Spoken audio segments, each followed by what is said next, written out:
Morning, Dan and Amy. Amy off sick today, so she'll get well soon. We're confident. Yesterday, Creepshow Joe had a little summit to take on Big Meat. Yeah, Big Meat. Of course, we all are seeing what's happening at grocery stores in terms of the prices of food. Fine cuts of meat up 30% year over year. All grocery prices increasing about a little less than 7% in total, according to some reporting. That far outpaces that 2.8% increase in wages last year, doesn't it? And Joe Biden claims it's price gouging by big meat that is to blame. That's what he had to say yesterday. In too many industries, a handful of giant companies dominate the market, and too often they use their power to squeeze out smaller competitors and stifle new entrepreneurs, making our economy less dynamic and giving themselves free rein to raise prices, reduce options for consumers, or exploit workers. The meat industry is a textbook example on the price side. 4 big corporations control more than half of the markets in beef, pork, and poultry. These middlemen that they buy from, farmers and ranchers, and sell the processors, sell the processed product to grocery stores. That's the way it works. Without meaningful competition, farmers and ranchers don't get to choose who they sell to. Or put another way, our farmers and ranchers have to pay whatever these 4 big companies say they have to pay, by and large. But that's only half of it. These companies can use their position as middlemen to overcharge grocery stores and ultimately families. If we can hold a second, I was telling my colleagues earlier in my office that I was sitting in my kitchen yesterday, and there's a sunroom off the kitchen, and my wife was there with her sister and a good friend named Mary Ann, and she was saying, "Do you realize it's over $5 for a pound of hamburger meat? $5?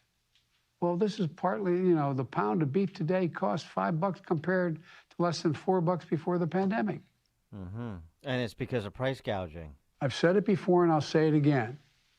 Capitalism without competition isn't capitalism, it's exploitation.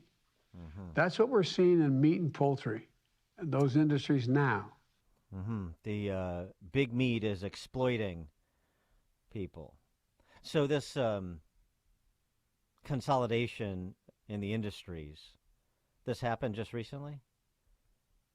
The 4 companies that control more than half of the beef, pork, and poultry markets, they just established that dominance recently? And that's what and so the price increases are explained by their collusion to gouge? Really? Another perspective comes from friend of the show, friend of mine, Jeffrey Carter. Writes about this over his Substack, jeffreycarter.substack.com. He traded lean hogs for a while at the Mercantile Exchange in Chicago. And when he was in that market, he tried to understand the fundamentals of what it made it tick. So he talked to factory farmers and so forth. He asks the question that is posed by Joe Biden, gives a bit of a different answer, though. He writes, why is the state of competition, or why is this the state of competition in the meat industry? You can look at 2 agencies in the federal bureaucracy, the FDA and USDA. They're rife with anti-competitive regulations that incentivize the centralization of production. It's financially impossible to economically build a new slaughterhouse to increase competition. Combine the doofuses at the FDA and USDA with 50 different states that each have their own state regulators for farming and processing, and you've laid out a minefield for companies to try and get food from the field to your plate. Wisconsin, for example, heavily regulates the dairy industry. It's impossible to innovate. You want beautiful cheeses like they have in France? No can do with the way the dairy industry is regulated in the United States. It extends to what farmers can plant as well. The USDA regulates how much one crop gets planted, price supports, and in most crops there are price subsidies. Of course, this manipulates the marketplace. Americans wind up paying higher costs than they should with all this government intervention. Another interesting undercurrent in the meat markets, and we see this most notably in California, environmentalists hate factory farming. yet they want cheap meat, except you can't have it both ways. In California, the socialists changed the rules on pork production, which is increasing the cost of pork to everyone. And in addition to that, in terms of other costs of doing business not contemplated by our president there, you have the CEO and president of a fertilizer giant named Yara International warning, I want to say this loud and clear right now. We are at risk of a very low crop in the next harvest. I'm afraid we're going to have a food crisis. He's worried about the rising cost of energy and especially of natural gas, which is needed to make ammonia and key fertilizer components. He writes, people and industries of all kinds are feeling the shocks. Among farmers and ranchers, very few topics are being discussed as much as the skyrocketing cost of fertilizer and increasing concerns regarding availability, reports the American Farm Bureau. And so the disruption of supply chains, government regulation, government market manipulation, and government regulation in the energy industry, which is increasing the costs to produce the goods that are needed to do the farming.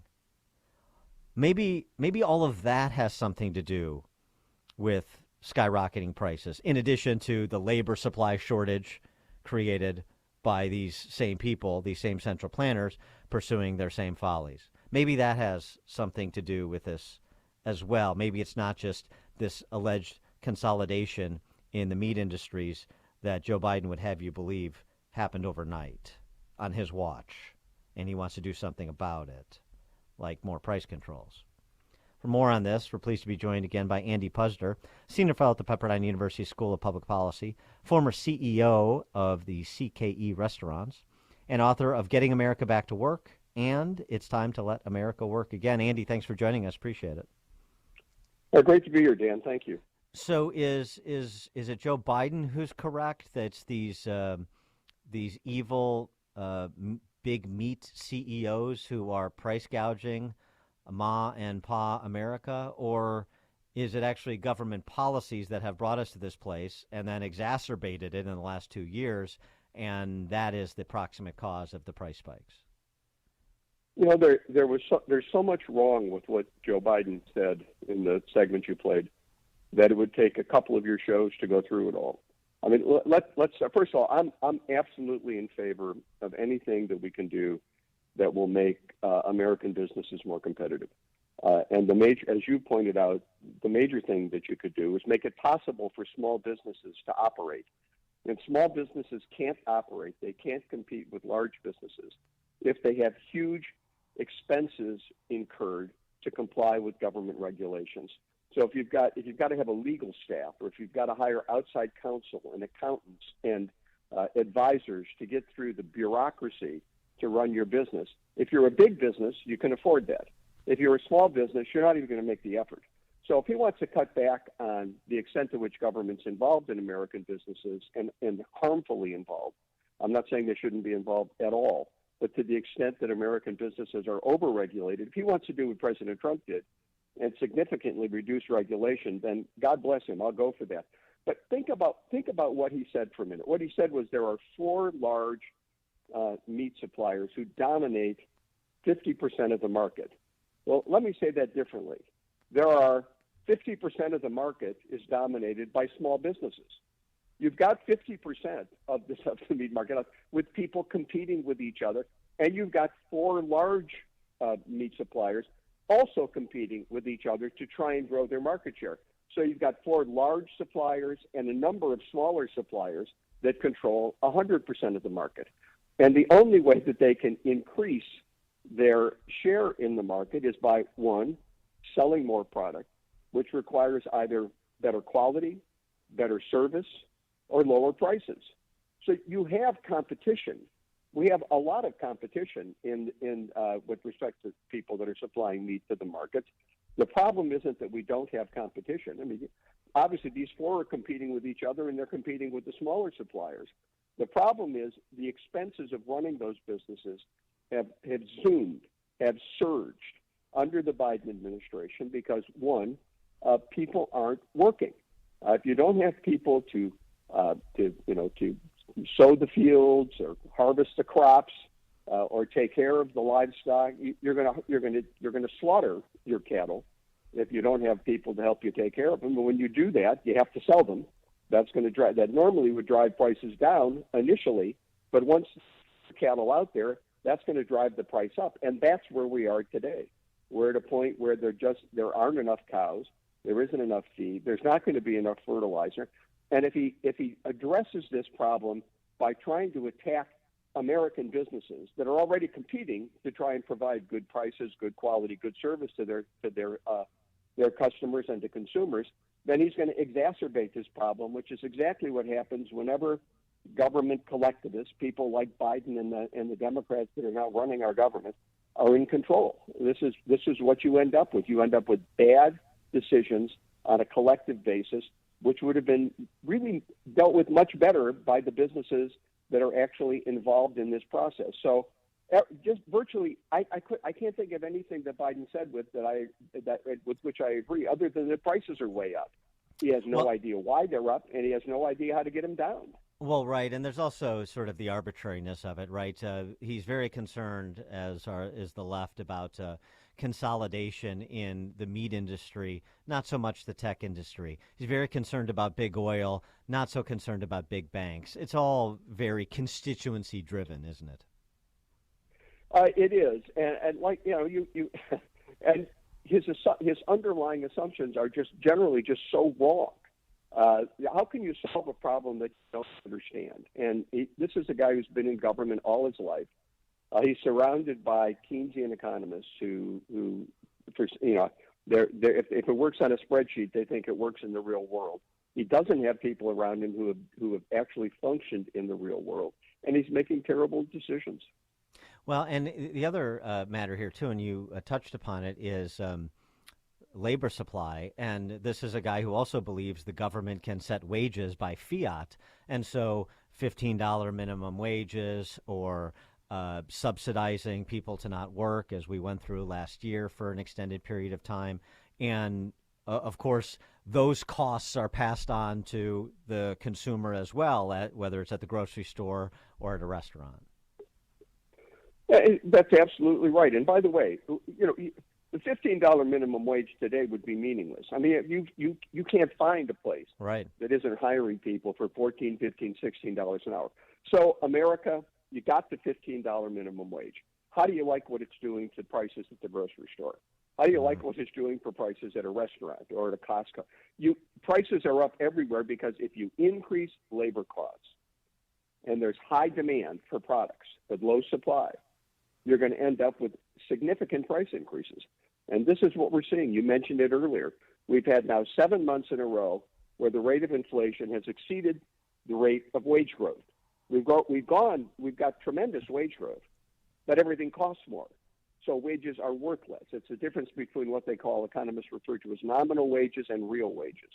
Your nominal wages are the number on your paycheck. The real wages are what they're worth. And even though the paycheck's gotten bigger, the number's higher, like everybody wanted to see. In fact, it's worth less. And that's what happens when the government tries to interfere on a broad basis with specific aspects of the economy. It's like pushing on a balloon. You push in one place, something's got to pop out. Pressure moves somewhere else. The economy isn't something that the government can solve, one little item at a time. And this wage increase is really hitting people hard.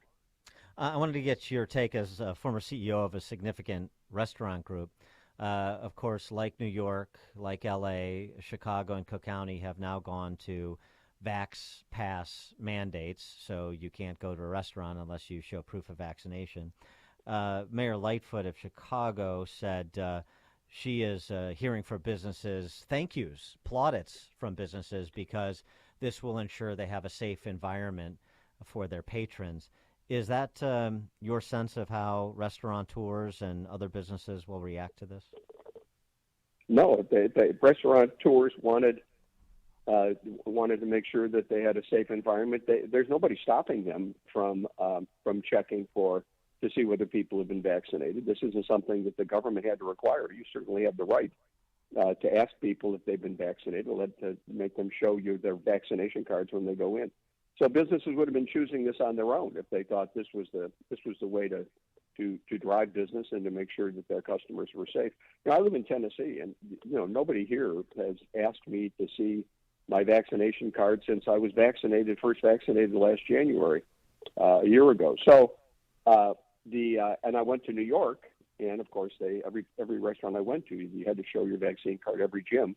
And we're really not having the same kind of problems here in Tennessee that they're having up in New York with respect to the spread of this Omicron. And I realize it's going to spread everywhere. We're probably all going to get it at one point or another. But I don't really see how forcing people to produce a card to get into a restaurant when they don't even have to produce anything to vote, according to the Democrats, is somehow fair, equitable, and going to improve the business environment or get inflation under control or really accomplish any other goal. He is Andy Puzder, Senior Fellow at the Pepperdine University School of Public Policy, former CEO of CKE Restaurants, and author of Getting America Back to Work, as well as It's Time to Let America Work Again. Andy, thanks for joining us again. Appreciate it. Great to be here, Dan. Thank you. Andy joined us on the Turnkey.Pro answer line. If you're talking about it, Dan and Amy are talking about it. It's Chicago's Morning Answer on AM 560. The Answer. Grandview by